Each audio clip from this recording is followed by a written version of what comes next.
Heavy doses of sarcasm? Yes, friends, I do provide that, all for free.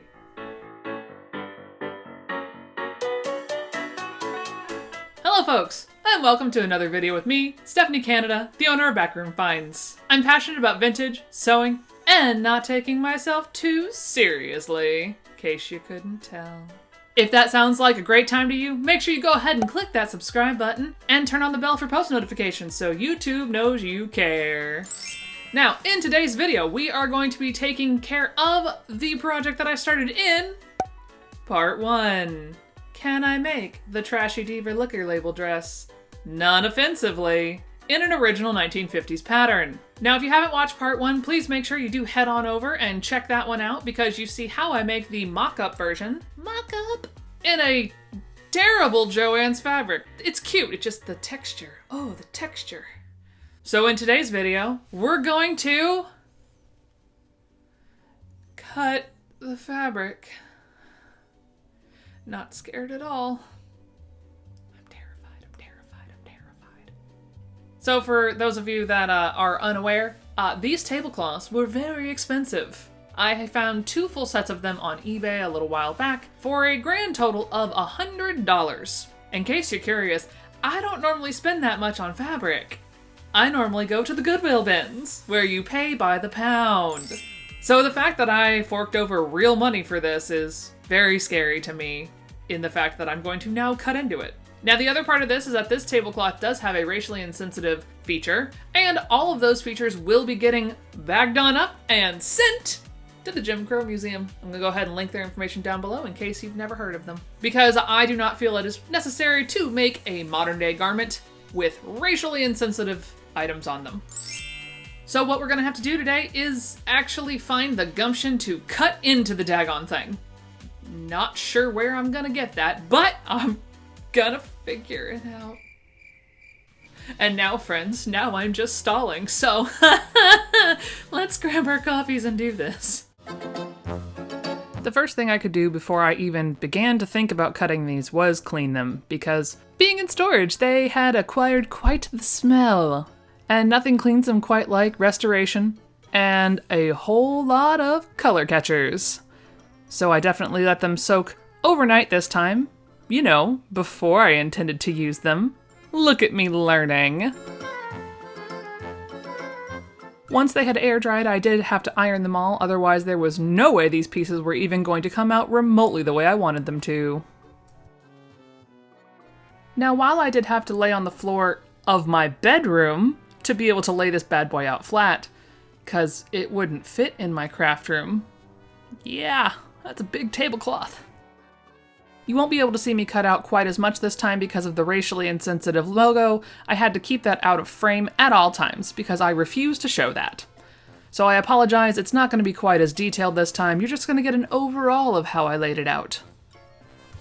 And I did quite a bunch of hemming and hawing over how exactly I wanted this print to lay out and how I wanted the skirt. So I'm just not going to bore you with the, no, move it here, move it here. But I will show you that this time around I did actually check for the straight of grain because I cared about this project a little bit more. Because expensive things, I guess, mean I care more than the thrifted ones? Not really sure why. Well, there's no turning back now. Oh, really expensive tablecloth that I'm cutting into. Oh, here we go.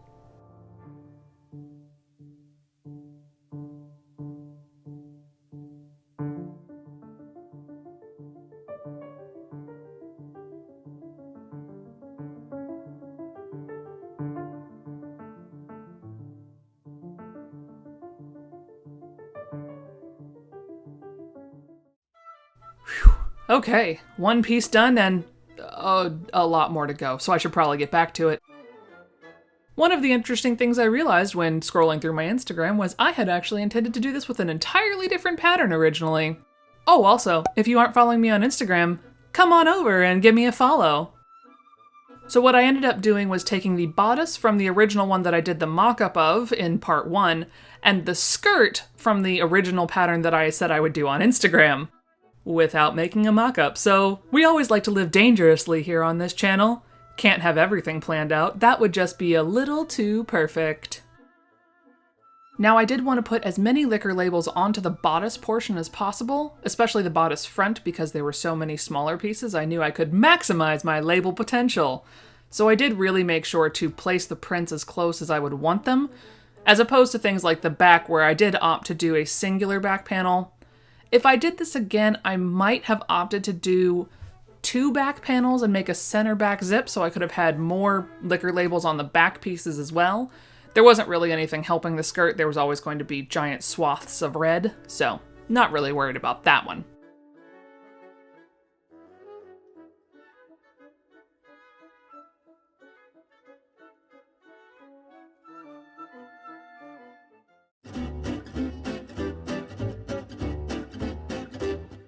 Man, that was a lot of cutting on the floor. I really should look at getting a table at some point that actually lets me stand up and cut things. But that day is not today. Now all the steps for the bodice are going to be pretty much the same as in part 1, except that I'm going to show you exactly how I screwed up. So let's get into that, shall we? I did the same gathering stitches as last time, doing 2 runs and making sure to gather them appropriately between the notches and the medium dot. Because this material was a little bit thicker and stiffer, it was a little bit harder to gather the daggone thing, and there were definitely a few pops that terrified me, thinking I had broken my thread, even though the thread is not thrifted and is brand new. Rare, I know, on this channel, but I felt it necessary to have new thread. However, they did end up gathering quite nicely, although it is a little stiffer than I'd like, but I'm not really going to worry about it because I have liquor labels now. Wahaha. Oh yes, and the gentle reminder of you should not do things when you are too tired, because as you can see here, I definitely left a few notches off of one of the yoke pieces. So let's go ahead and cut those out now, shall we?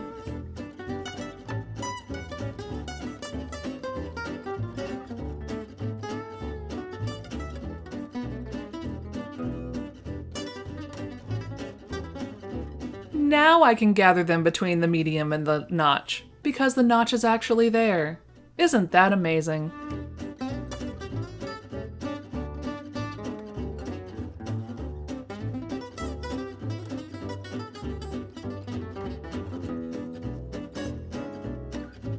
For this one, I did make sure to do those back stitches with those gathering threads, hand stitching it in place so that way those gathers aren't going anywhere.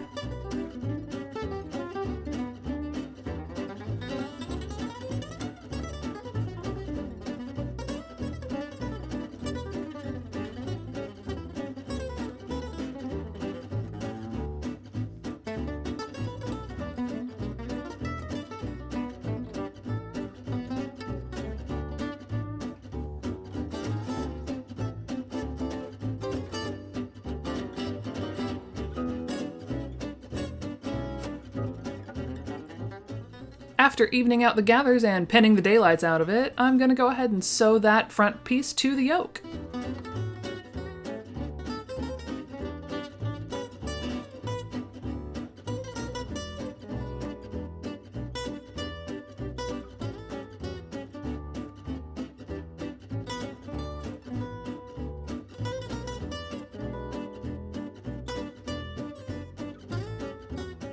As I was ironing the bodice front piece up toward the top of the yoke, I realized that on one panel I had left a 6-inch part of the gathering thread visible. I thought I could handle this, and that it would be perfectly fine, so I pinned together the center front, and then I decided, oh no, this is going to drive me nuts. So, with them pinned together, because I'm lazy, I go ahead and rip off the yoke panel and redo it. To much better success this time.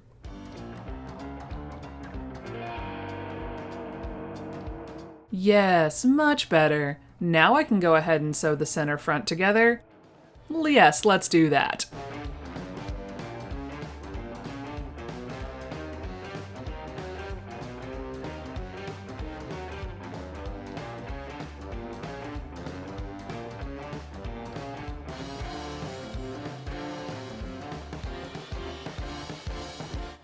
Making sure to press open that seam after I've sewed it so that I can start to form the little self-facing thing that I do so enjoy with this pattern. I was distinctly hoping to not have to turn under the 1/4 inch because I would have the selvage on either side so it wouldn't be extra bulky. Well, that didn't work. I still had to sew under a 1/4 inch because one of the panels was fraying like a mother because I didn't get to put it on the selvage. Thanks, racially insensitive label. You're so helpful.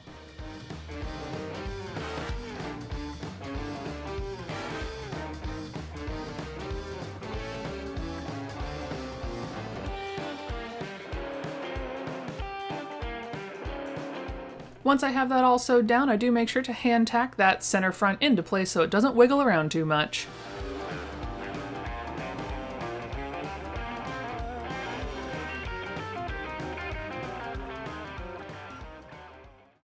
Da-dum, da-dum, da-dum, da-dum, da-dum, da-dum. The darts. Now we come back to my arch nemesis, the darts, that I start off by having to cut the tacking threads on.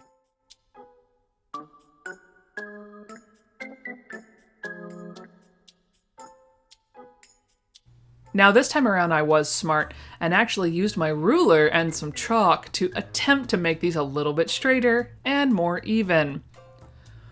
It sort of worked. They look much better than last time. However, I did end up using white chalk on white labels for one of them, so that wasn't super helpful. So for the other side where there was another white label, I used one of my handy dandy Friction pens to make sure that it would erase upon ironing. And I could still have a straight line. Isn't that amazing? Being able to see the line you draw. Shocking idea. P.S. I still kinda suck at darts.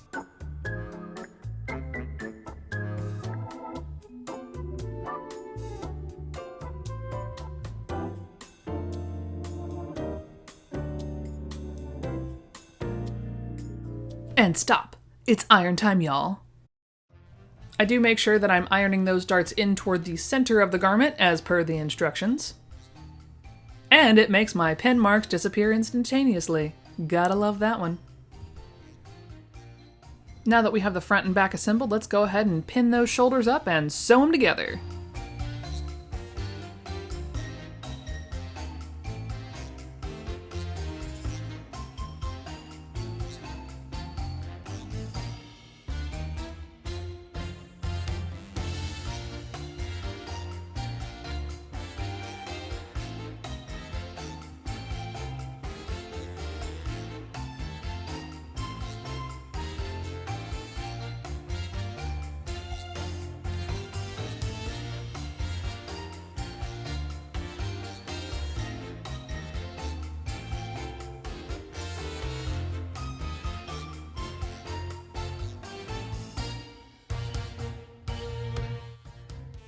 Leave the left side open, Stephanie.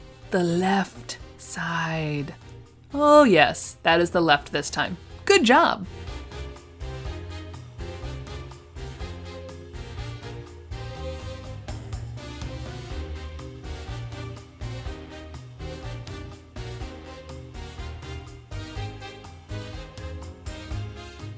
Quickly sewing together that back center seam of the neck facing.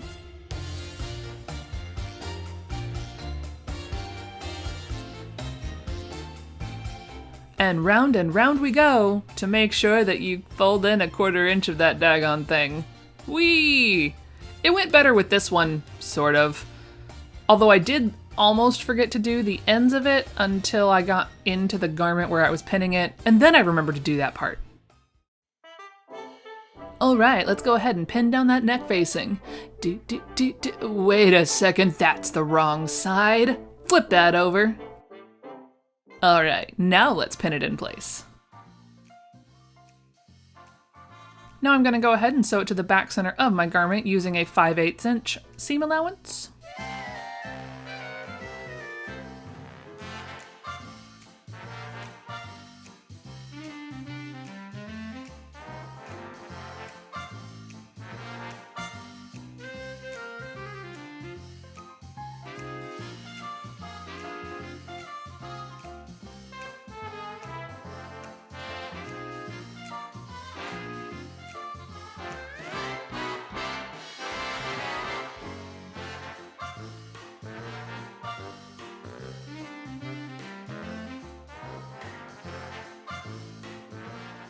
I did manage to find some 1.5-inch red bias in my stash. However, still not quite enough, because I then had to trim down the ends and like tuck in the fabric awkwardly. But nothing says painful like having to pin that crap and then stabbing yourself repeatedly with it.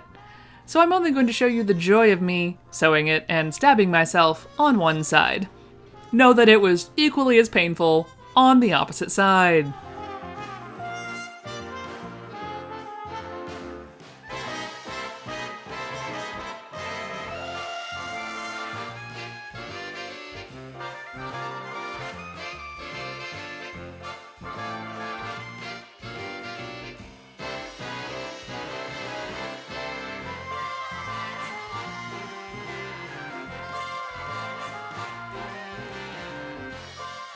And of course, because I did want it to look extra clean, I did make sure to do that understitching, which I will say is quite a lovely little technique, because it does make that pressing so much easier.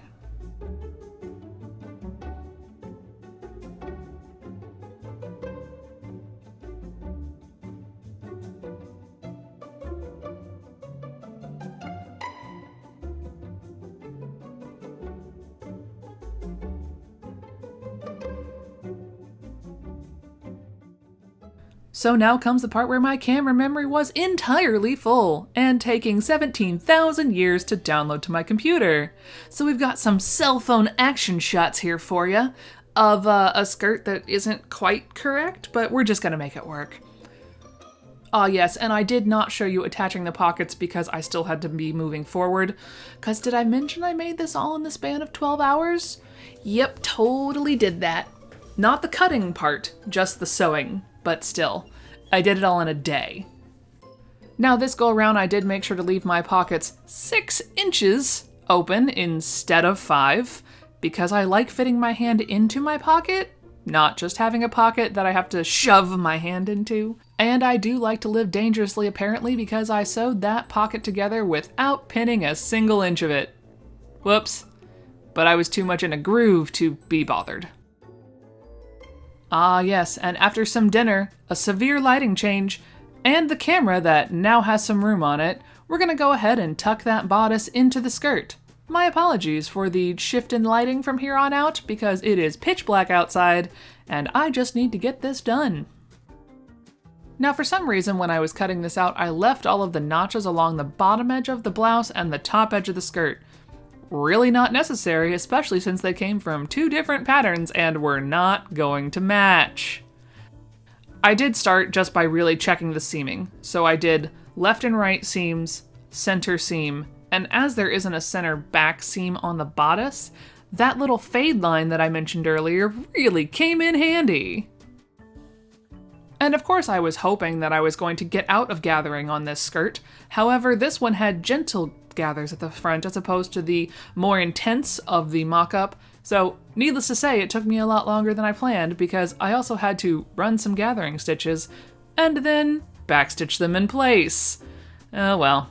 At least it has a nice gentle sway at the front and it has a little give so that if one has too many tacos, it's not going to be a problem.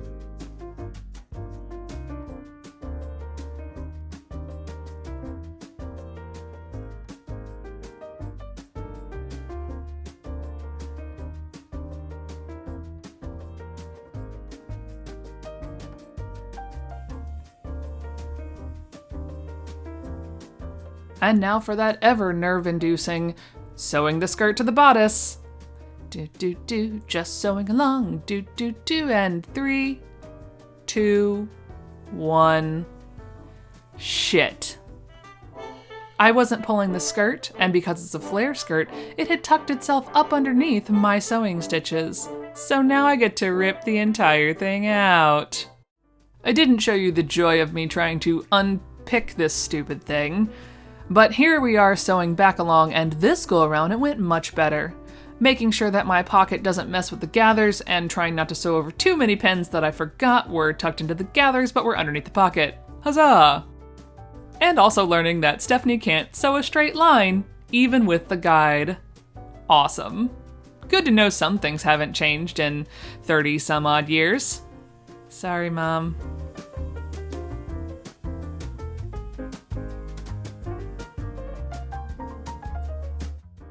Now, as this tablecloth has already started to fray quite a bit, I did want to find some seam binding so that I could wrap it over on the side. I realized later than necessary that I installed it wrong, but it's alright, I'll just hand sew it all in place. And the only color I had available that wasn't gross was pink. So at least if it bleeds, it's gonna bleed in the same color family. And I did want to give that skirt a chance to not completely destroy the waistline of my dress, so I did make sure to go ahead and top stitch it all down. Which, once you do this, is really fun to shove it back onto your old machine that doesn't have an arm or a table, or really any way to make this easier. Now what you don't see is I did hand baste in over top of where the zipper was going to go because I really hate installing it on two different panels. So I did make sure I basted that along my ironed lines from earlier. And now we're gonna iron this puppy flat and install ourselves a dead stock metal zipper. Yes, white is the only color that I had available in 12 inches that wasn't disgusting. As always, I do opt for the center line metal zipper just because I can't figure out how to do a lapped zipper yet. So we're just gonna do what I know. And it does actually look quite good when you baste it together correctly, so I'm not real worried about it. Okay, now I checked my bobbin. Let's see if I can win the bobbin roulette this time. Making sure to backstitch along the top, and nope, there it goes. Let's rethread that bobbin and do the final side of the zipper now, shall we? Ah, yes, much better. Let's continue sewing.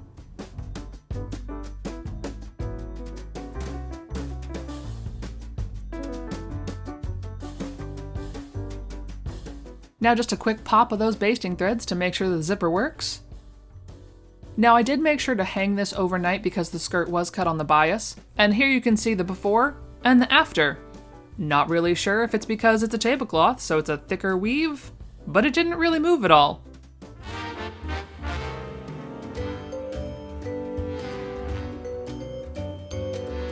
Overall, I would say I'm really quite proud of this project. I really made sure to make sure all of the things lined up, seams, zippers, etc. I'm also very anal retentive, and if it wouldn't have, I probably would have ripped it out and done it again.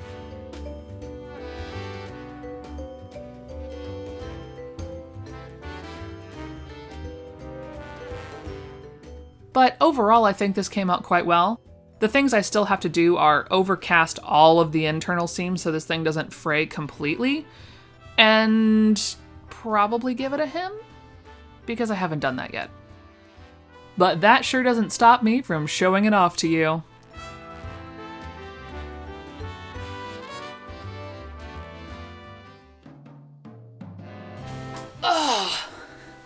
Hello friends. I hope you enjoyed watching this video with me today. I am quite proud of this project actually. Everything turned out pretty well. The only thing I have left to do really is kind of some of the finishing touches on the inside, which I think I'm gonna save for a video next week. But as far as I'm concerned, she is totally wearable. Yeah.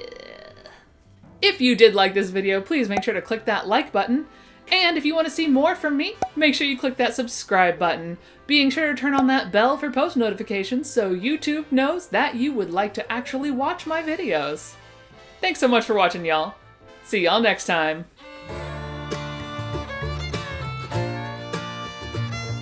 I will have to remember to wear the purple dress to start this thing. Or just change and not care. Probably gonna change and not care. Because, dear friends, when you wear dry clean only dresses, you don't normally wear them while you're sewing. If that sounds like a great time to you, make sure you turn on that subscribe button and push the bell for push notifications. I'm just gonna use the first one. Don't care.